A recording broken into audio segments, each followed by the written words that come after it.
প্রিয় শিক্ষার্থী বন্ধুরা, সকলকে তপবন এডুকেয়ার কেয়ারের পক্ষ থেকে শুভেচ্ছা এবং অভিনন্দন। আপনাদের সাথে আছে আমি সাত্বিক। আজকে আমরা বাংলা ব্যাকরণের আরও একটি গুরুত্বপূর্ণ বিষয় নিয়ে কথা বলার চেষ্টা করব। আর সেটি হচ্ছে সমাস। আমাদের আজকের ব্যাকরণের বিষয় হচ্ছে সমাস। কথা হচ্ছে সমাস শিখতে লাগে 6 মাস, কিন্তু আমাদের হাতে তত সময় নেই। আমরা একটু চেষ্টা করব অল্প সময়ের মধ্যে কিভাবে সমাজ সম্পর্কে একটা বেসিক ধারণা নেওয়া যায়। তাহলে চলুন আমরা শুরু করি। সমাস প্রথমেই জেনে নেওয়া যাক সমাজ শব্দের অর্থ কী। সমাজ শব্দের অর্থ হচ্ছে সংক্ষেপ, সংক্ষেপণ বা বহুপদের একপদীকরণ। সমাজ শব্দের অর্থ হচ্ছে সংক্ষেপণ, সংক্ষেপণ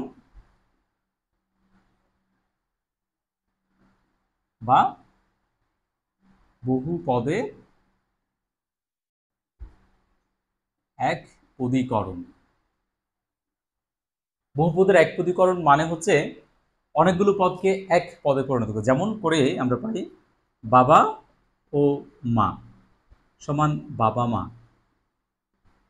পঙ্কে জন্মে যা,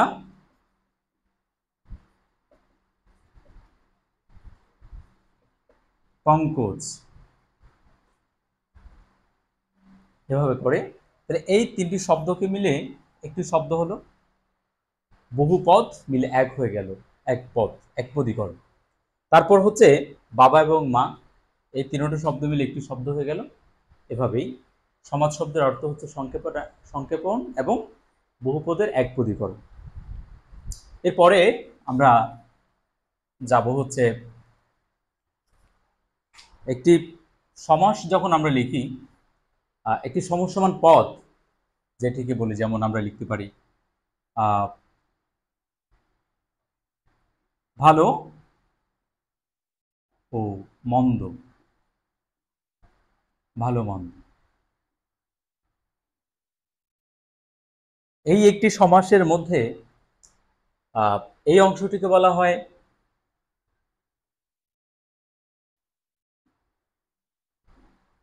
ব্যাসবাক্য বা বিগ্রহ বাক্য। ব্যাসবাক্য বা বিগ্রহ বাক্য। তারপর এই যে ভালো মন্দ, ব্যাস বাক্য এবং বিগ্রহ বাক্যকে বিশ্লেষণ করার পরে যেই আউটপুট আমাদের আসে সেটিকে বলা হয় সমস্ত পদ। সমস্ত পদ। এবং এই যে সমস্ত পদের প্রথম অংশটিকে বলা হয় পূর্বপদ এবং পরবর্তী অংশটাকে বলা হয় উত্তর পদ বা পরপদ। আর এই পাশে ভালো এবং মন্দ, এই দুটিকে বলা হয় সমসমান পদ। সমসমান পদ। এ হলো সমাসের যে ব্যাস বাক্য, বিগ্রহ বাক্য, সমসমান পদ, পূর্বপদ এবং উত্তরপদ এবং সমস্ত পদের ব্যাখ্যা। এরপরে আমরা যাব সমাসের প্রকারভেদে এবং কিভাবে একটি সমাস আমরা চিনতে পারি। বিভিন্ন পরীক্ষার ক্ষেত্রে সমাস থেকে প্রশ্ন আসে যেগুলো, সেগুলো হচ্ছে এমন যে একটি শব্দ আমাকে দিবে, যেমন বলা হলো হাতে খড়ি। হাতে খড়ি কোন সমাস? আমাকে বলতে হবে হাতে খড়ি কোন সমাস। তখন আমি এই শব্দটিকে বিশ্লেষণ করব। ব্যাস বাক্যে বা বিগ্রহ বাক্যে বিশ্লেষণ করার পরে আমার আমার সিদ্ধান্ত নিতে হবে এটি কোন সমাসে পড়ে। তা আমরা একটু চেষ্টা করব সমাসের যে প্রকারভেদ সেগুলো জানার পরে কোন সমাস কোনটি হতে পারে সেটি সম্পর্কে একটু ধারণা নেওয়ার চেষ্টা করব। প্রথমেই আমরা সমাসের প্রকারভেদগুলো যদি লিখি, প্রথমেই আসে আমাদের দ্বন্দ্ব। দ্বন্দ্ব, উপরে হচ্ছে কর্মধারয়, তারপরে আসে তৎপুরুষ, তারপরে আসে বহুব্রীহি, এরপর হচ্ছে অব্যয়ীভাব, অব্যয়ীভাব, এবং আরো একটি সমাস আমরা শুনি, সেটি হচ্ছে প্রাদি সমাস। প্রাদি সমাস, প্রাদি সমাস। ওকে, এখন আমরা চেষ্টা করব দ্বন্দ্ব, কর্মধারয়, তৎপুরুষ, বহুব্রীহি, অব্যয়ীভাব এবং প্রাদি সমাস কিভাবে চিহ্নিত আমরা করতে পারি। প্রথমেই দ্বন্দ্ব সমাসে আমরা দেখতে পাচ্ছি এই সমাসে উভয় পদের অর্থ প্রদান, উভয় পদ, উভয় পদের অর্থ প্রদান। যেমন সোনা ও রূপা সমান সোনা রূপা। দেখুন, যদি বলা হয় বাজারে সোনা ও রূপার দাম বেড়েছে, তাহলে সোনা রূপার দাম যখন বাড়ার কথা বলা হয়, একইভাবে সোনার দাম বেড়েছে এবং রূপার দাম দুটো একসাথে বেড়েছে। তার মানে যখন আমি সোনা এবং রূপার কথা বলবো তখন কিন্তু এখানে উভয় পদের অর্থ প্রদান হিসেবে বিবেচিত হচ্ছে, উভয় পদের অর্থ প্রদান হিসেবে বিবেচিত হচ্ছে। তাই বলা হয় একটি সমস্ত পদ, একটি সমস্ত পদের যখন আমরা ব্যাস বাক্য বা বিগ্রহ বাক্য লিখব, তখন সেখানে যদি প্রতিটি পদের অর্থ প্রধান রূপে প্রতীয়মান হয়, এই যে পরপদ এবং উত্তরপদ, পূর্বপদ এবং উত্তর পদের দুটির অর্থ যখন আমরা প্রধান হিসেবে বিবেচিত হয়, তখন সেটিকে আমরা বলবো দ্বন্দ্ব সমাস। একইভাবে বাবা ও মা হতে পারে, ভালো মন্দ হতে পারে, অহি এবং নকুল হতে পারে। এই হলো আমাদের দ্বন্দ্ব সমাস, যেখানে আমরা পাচ্ছি দুটো পদেরই অর্থ প্রধান হিসেবে আমরা পাচ্ছি। সে কারণে বলা হচ্ছে উভয় পদ, উভয় পদের অর্থ প্রধান এখানে দ্বন্দ্ব সমাস। দ্বন্দ্ব সমাস হচ্ছে কি? উভয় পদের অর্থ প্রধান। এরপরে আমরা চলে আসব একেবারে হচ্ছে এই সাইডে বহুব্রীহি। বহুব্রীহি সমাস হচ্ছে তৃতীয় পদ। তৃতীয় পদ বলতে এখানে আমি বোঝাচ্ছি যে প্রথম পদ আমরা পড়েছি উত্তর পদ এবং পূর্বপদ, পূর্বপদ এবং উত্তর পদ দুটি পদের মধ্যে কোনোটির অর্থ এখানে বুঝাবে না, নতুন একটি অর্থ বুঝাবে।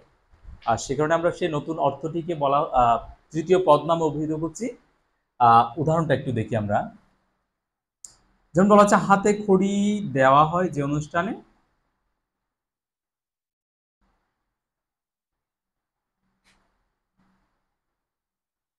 হাতে খড়ি দেওয়া হয় যে অনুষ্ঠানে সেটি হচ্ছে হাতে খড়ি, হাতে খড়ি।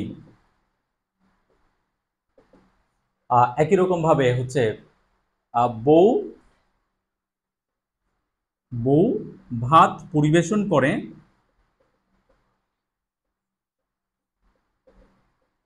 যে অনুষ্ঠানে, তাহলে হয় বউ ভাত, বউ ভাত। এই যে দুটি শব্দ, এই দুটি শব্দকে যখন আমরা একটু বিশ্লেষণ করার চেষ্টা করি, তখন হাতে খড়ি মানে হচ্ছে কি হাত নাকি খড়ি? খড়ি মানে ওই যে লিখার যে চক আমরা ব্যবহার করি ওটাকে খড়ি বলা হয়। কি হাত বোঝাবে নাকি খড়ি বোঝাবে, নাকি অন্য কোনো একটা কিছুকে বোঝাবে? এখানে হচ্ছে ব্যাপার। হাতে খড়ি দেওয়া হয় যে অনুষ্ঠানে, তাহলে এই শব্দটাতে হাতে এবং খড়ি কোনোটির অর্থ না বুঝিয়ে নতুন একটি অর্থ আমাদের মিল করে, সেটি হচ্ছে কি একটি অনুষ্ঠান। একটি অনুষ্ঠান যেখানে আসলে প্রথমে একটি বাচ্চা, একটি বাচ্চা যখন প্রথম তার লেখা বা পড়াশোনায় পদার্পণ করেন, ওই অনুষ্ঠানে যখন তাকে প্রথম কিছু লেখানো হয়, ওই অনুষ্ঠানটাতে, ওই অনুষ্ঠানটাকে মূলত বোঝানো হচ্ছে হাতে খড়ি অনুষ্ঠান, হাতে খড়ি বলতে। এবং এরপরের যে বাক্যটা বউ ভাত, এখানে কি বউকে বোঝানো হচ্ছে নাকি ভাত, ভাত বোঝানো হচ্ছে? কোনোটিকে বোঝানো হচ্ছে না। বউ ভাত মানে হচ্ছে এমন একটি অনুষ্ঠান যেখানে বউ ভাত পরিবেশন করে সকলকে নিয়ে, আত্মীয় স্বজনকে নিয়ে। তেমন একটি অনুষ্ঠানকে মূলত এখানে বোঝানো হচ্ছে। তার মানে সম্পূর্ণ বিপরীত একটা অর্থ আমরা এখানে পাচ্ছি, যেখানে উভয় পদের অর্থ প্রদান হচ্ছে দ্বন্দ্ব সমাসে, এবং উভয় পদের অর্থ না বুঝিয়ে ভিন্ন একটি অর্থ বোঝানোর জন্য আমরা বহুব্রীহি সমাস বহুব্রীহি সমাসের মধ্যে একে পাচ্ছি। তো অনেক সময় প্রশ্ন আসতে পারে দ্বন্দ্ব সমাসের বিপরীত সমাস কোনটি? বহুব্রীহি সমাস। দ্বন্দ্ব সমাসের বিপরীত সমাস হচ্ছে বহুব্রীহি সমাস। তাহলে এই হলো বহুব্রীহি সমাস। এরপরে আমরা যাব পরবর্তী সমাসগুলোতে। আমি এই অংশটা মুছে দিচ্ছি।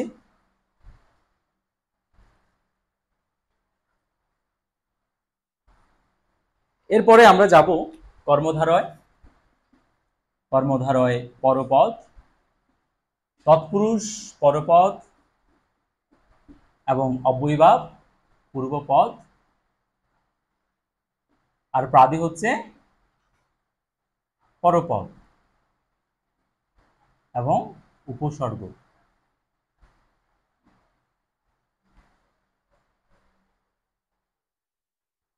এখন কথা হচ্ছে প্রাদি সমাস। প্রাদি সমাস নিয়ে একটু কথা বলি।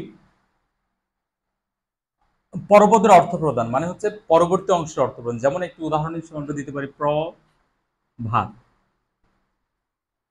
আমরা জানি প্র হচ্ছে একটি উপসর্গ, প্র হচ্ছে উপসর্গ এবং ভাত হচ্ছে আলো। ভাত মানে আলো, প্রভাত। তাহলে প্রকৃষ্ট রূপে যে ভাত, প্রকৃষ্ট রূপে যে আলো, হ্যাঁ, ওটি হচ্ছে প্রভাত। এই প্রাদি সমাস প্রায় ক্ষেত্রে প্র দিয়ে থাকে এবং প্র হচ্ছে একটি উপসর্গ, আর এই উপসর্গ দিয়েই আমরা মূলত প্রাদি সমাসকে আমরা চিহ্নিত করতে পারি। তাহলে পরপদ, পরপদ, পরপদ, তিনটি পরপদ প্রধান সমাসের মধ্যে আমরা যদি কোনো উপসর্গে উপসর্গ আসে, কোনো সমাসে উপসর্গটা যদি আসে, উপসর্গ যদি আমরা ব্যবহার করি, এই যেমন প্রজে ভাত, প্রভাত, এই উপসর্গের কারণে আমরা এটিকে বলবো প্রাদি সমাস। এটিকে বলবো আমরা প্রাদি সমাস। তাহলে পরপদের অর্থ প্রধান সমন্বিত যেই সমাসগুলো আছে তার মধ্যে যে সমাসে উপসর্গ দিয়ে আমাদের ব্যাস বাক্যটাকে সাজাতে হবে সেটি হচ্ছে প্রাদি সমাস। এরপরে আমাদের আসবে হচ্ছে আরেকটি সমাস, সেটি হচ্ছে কর্মধারয়।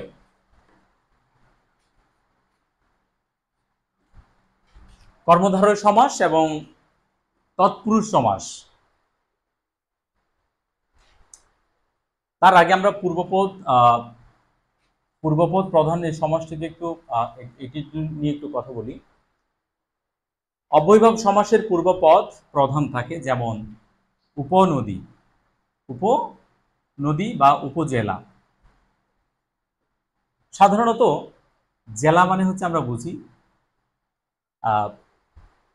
একটি বিশাল বড় একটি জায়গা, কিন্তু উপজেলা মানে কিন্তু সেই জেলাকে বোঝায় না। উপজেলার একটি অংশ, উপজেলার একটি অংশ, এবং এই উপটা হচ্ছে ক্ষুদ্র অর্থে, ক্ষুদ্র অর্থে এখানে ব্যবহৃত হয়েছে উপজেলা, জেলার ক্ষুদ্র একটি অংশ উপজেলা।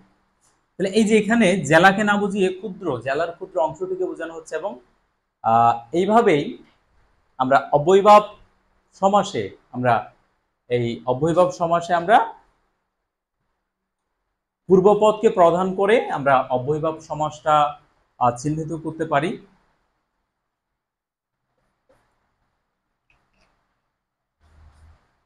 এরপরে হচ্ছে আমাদের কর্মধারয় এবং তৎপুরুষ সমাস নিয়ে আমরা একটু জানার চেষ্টা করব।